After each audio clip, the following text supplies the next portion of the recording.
The theme for 2026 is open at the top. The theme for April is the practice of becoming. Our topic today is listening beyond the noise of the world. The book of the month is The Endless Practice, Becoming Who You Were Born to Be by Mark Nepo.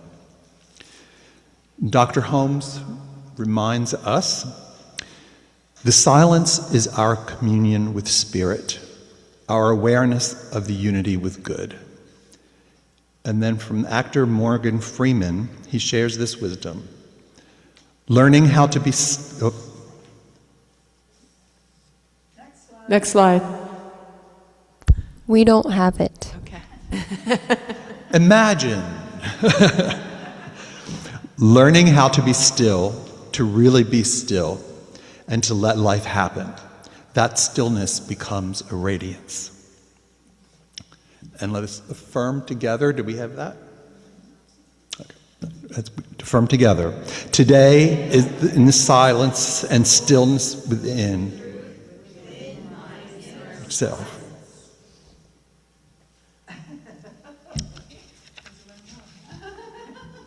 Mine's different. Well, aren't you special? Trying to trick me. Oh, okay. Today, in the silence and stillness within, I recognize the voice of truth and become its radiance. I like that. And now, Dr. Reverend Kathleen.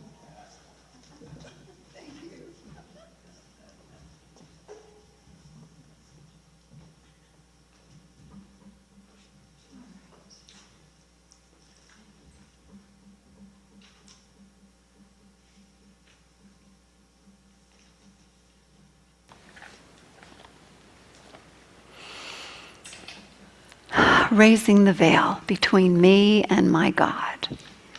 Love that. That's what we're about. That's what enables us to live more authentically as who we are and to be in touch with that still small voice within as we move through our world, as we navigate our lives.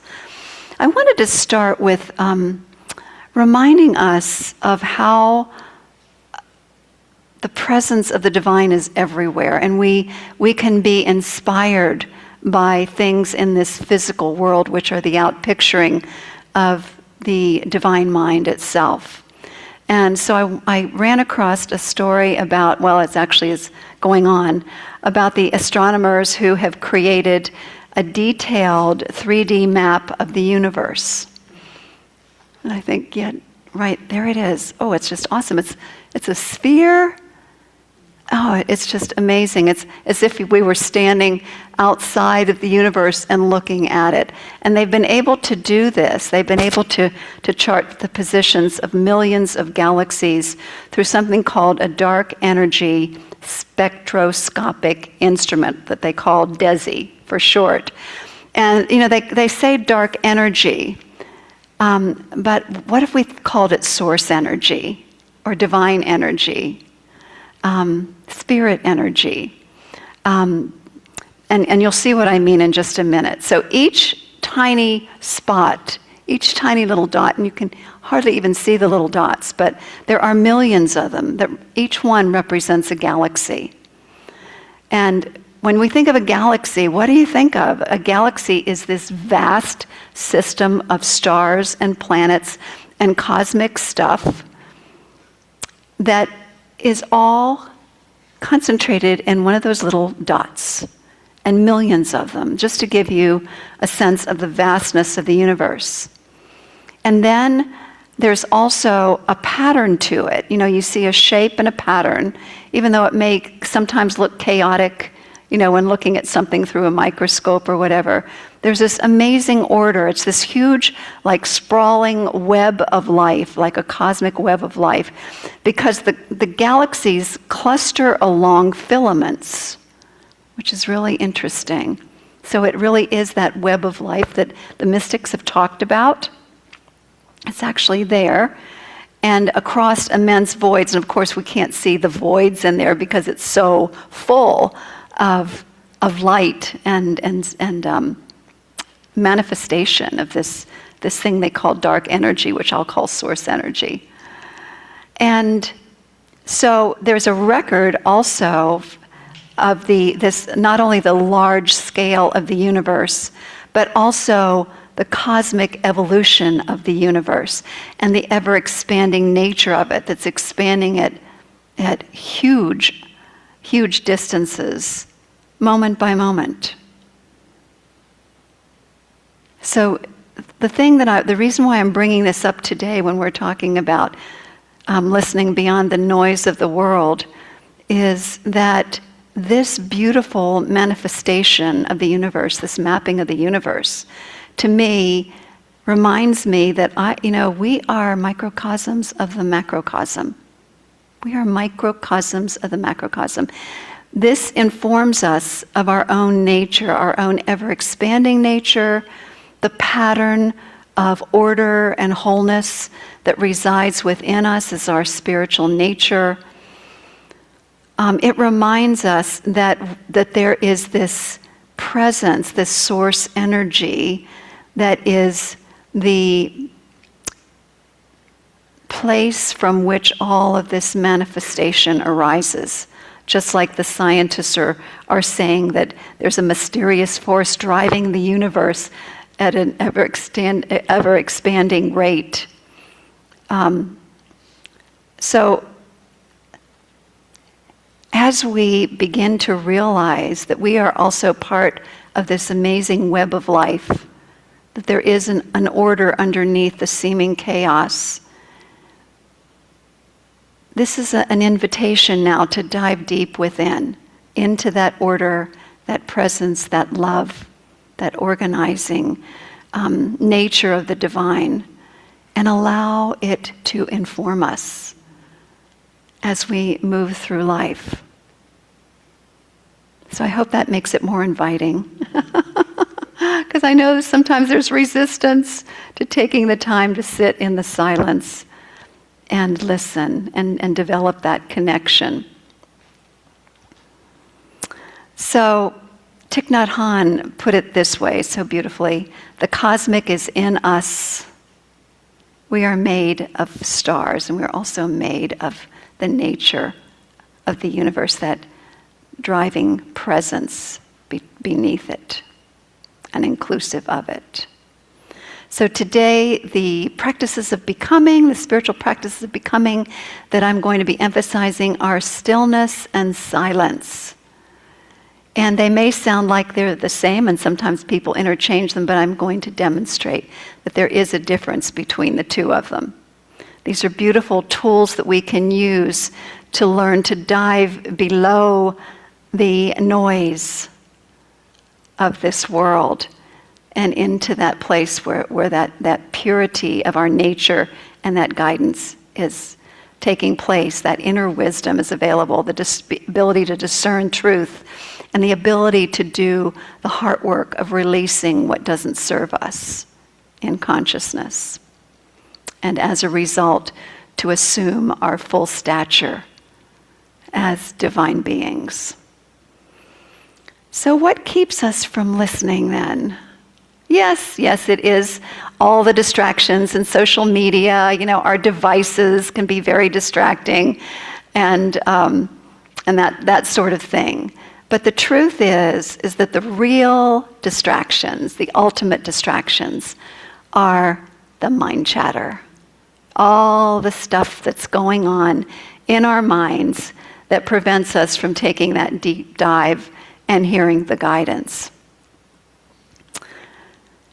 So, silence then is an active teacher of how to tap into that inner state, that inner divine presence, the divine intelligence that resides within. So, as we listen, we can call it true listening, is sitting. It can be sitting, it can be standing, because it can also happen during things like yoga and Tai Chi, or really any activity that we do. But the silence is a meditative state of calming inner dialogue, the mental noise. It's not about emptiness. That can really confuse people because they'll say, but I meditate and I can still, their thoughts are all, they're there. But what we're doing is we're beginning to develop the observer self that is able to witness it and let it float on by. So the silence is stepping into the observer role. And pretty soon things do start quieting down as we practice.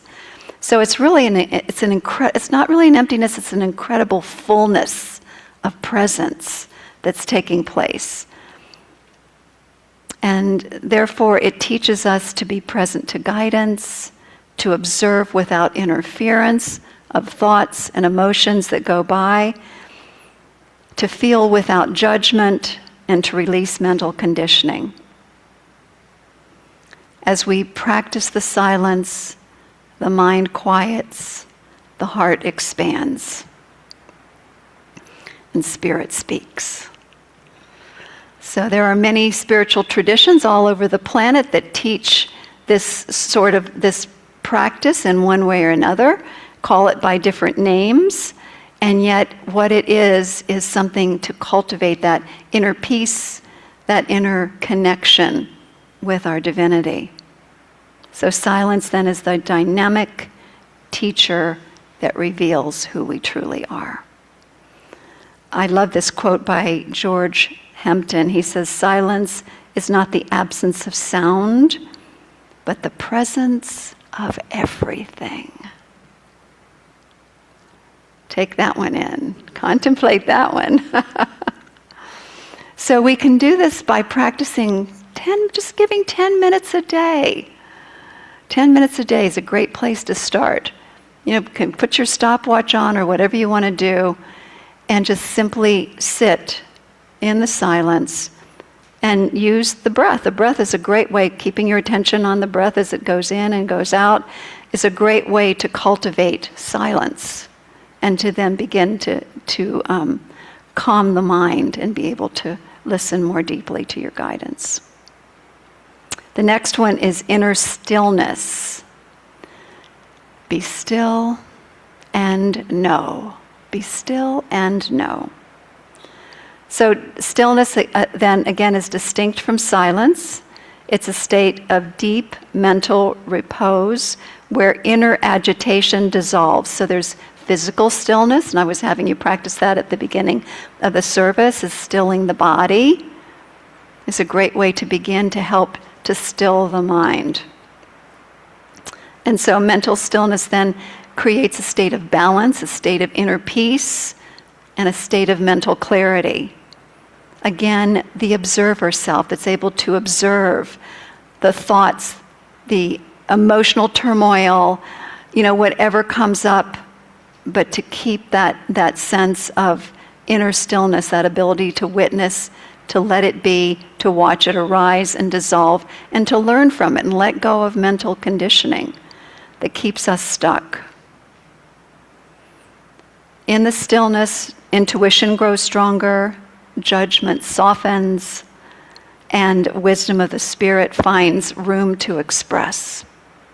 It's all good stuff, right? It's all good stuff. So, stilling the body, practicing stilling the body as we turn within, watching the breath, whatever works for you. So the practice of becoming then begins with listening beyond the noise of the surface mind.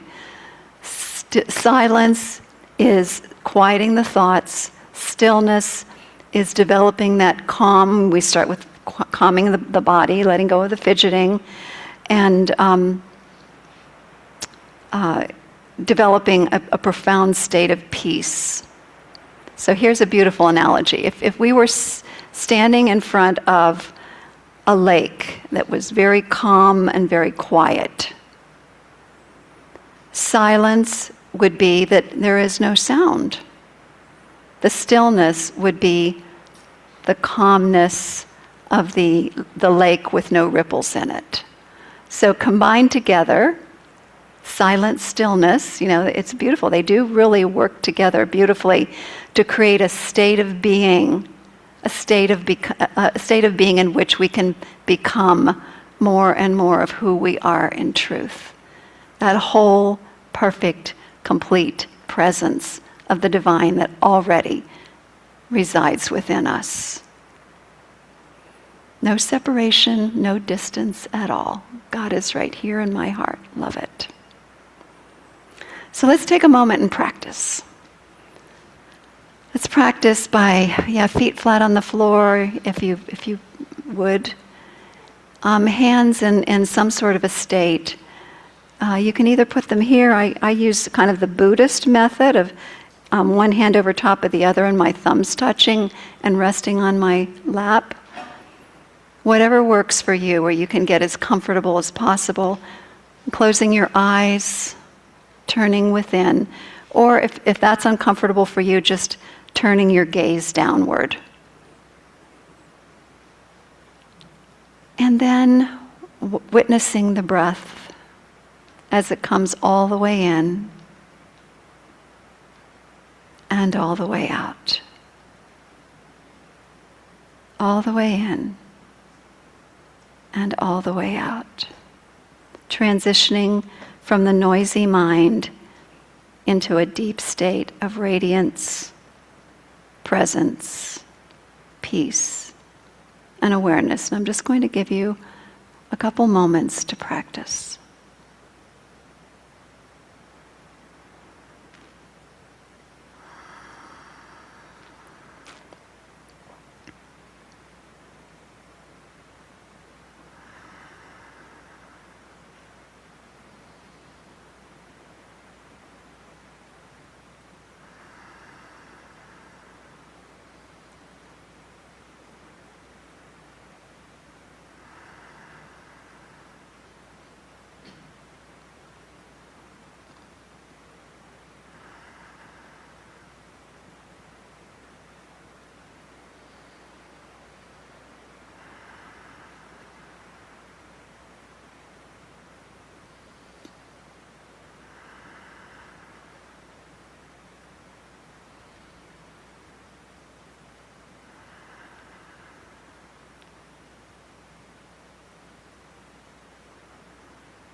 If thoughts arise or feelings arise, witness them without judgment and allow them to dissolve.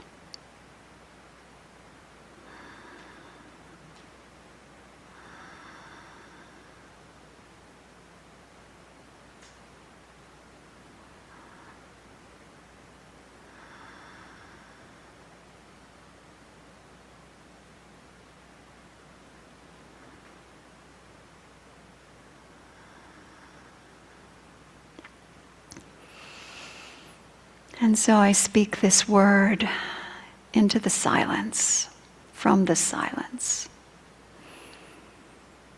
Recognize and acknowledging that this still small voice within, this presence, this fullness of the presence of Spirit as us, is so radiant, so full of grace and beauty, so full of intelligence and wisdom. And knowing it's right here, in the silence, in the stillness, where we are. I am knowing that even these few moments that we have spent together have taken us deeper, beyond the veil of the monkey mind and the noisy world, into a place of inner repose, inner peace that is palpable, that supports us in being that presence in the world that we are meant to be. Supporting the richness of our own lives, the fullness of our own lives, loving relationships, financial well-being, health and vibrancy. This place of inner peace in which ideas arise of what is mine to do in this world to meet whatever the challenges are, both personally and in our world. That place in which we can ask the question, what would love do in this situation? Realizing that this place of inner peace, inner stillness, inner silence is available to us 24/7. Even in the midst of challenging conversations with others or whatever, that ability to observe and witness and drop into the stillness and the silence allows us to show up more fully as the love, the peace, the harmony, the joy that we are in truth. For this, I am so grateful, knowing each one of us are abundantly blessed by this truth, this practice of 10 minutes a day in the silence, in the stillness. And so it is with a heart full of gratefulness that I accept this good for myself, for all of us. And I invite us to accept it for ourselves with a powerful yes. And so it is. Thank you, my friends, my family. Yeah.